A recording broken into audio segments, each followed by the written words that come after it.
నమస్తే అన్నలు బాగున్నారా? నేను వేదిక కుమార్ తెలుసు కదా. ఇప్పుడు ప్రజెంట్ నేను కరీంనగర్లోని రేకుర్తి చౌరస్తాలో ఉన్నాను.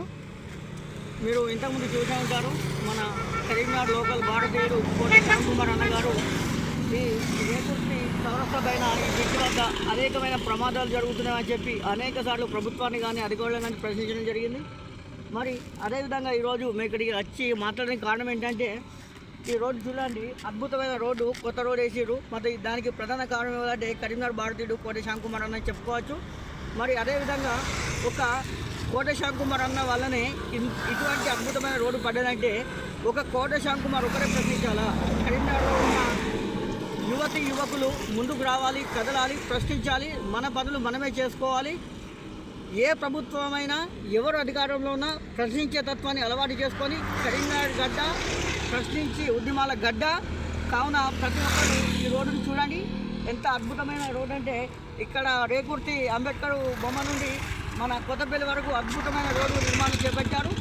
మరి ఎంత ప్రశ్నించి ఒక్కడు ఒంటరిగా ఉండి పోరాడిన కోటి శ్యామ్ కుమార్ అన్నగారికి ప్రత్యేక ధన్యవాదములు.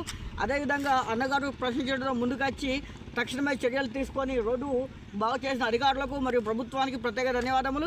అదేవిధంగా కోటి శ్యామ్ కుమార్ అన్నలాగా కరీంనగర్లో ఇంకా కొత్త యువకులు ముందుకు రావాలని, కోటి శ్యామ్ కుమార్ అన్న ఒక్కడే కాదు, అటువంటి వందల వేల వ్యక్తులు కూడా మన ఈ చూడండి ఇటువంటి ప్రాబ్లమ్స్ ఇవే కాదు, ఇక ఎటువంటి ప్రాబ్లమ్స్ ప్రశ్నించడానికి మనం ముందుకు అందరూ రావాలని కోరుకుంటున్నాము. మరి ఖచ్చితంగా ఈ కార్పొరేషన్ ఎలక్షన్స్లో కూడా కోటి శ్యామ్ కుమార్ అన్న ఎంత ఒక్కరు సింగిల్గా ప్రభుత్వం ఎంత పెద్దదైనా ఉద్యమం చేస్తుండు, ఏ ప్రభుత్వం ఉన్నా ఉద్యమం చేస్తుండు. మరి అదేవిధంగా ప్రతి ఒక్క యువకులు ముందుకొచ్చి పోరాడాలి. ప్రభుత్వం ఏదైనా ప్రశ్నించే తత్వం మనలో ఉండాలి. ప్రశ్నించే హక్కు మనకు ఉంది. అది భారత రాజ్యం కల్పించిన ఒక హక్కు మనకు.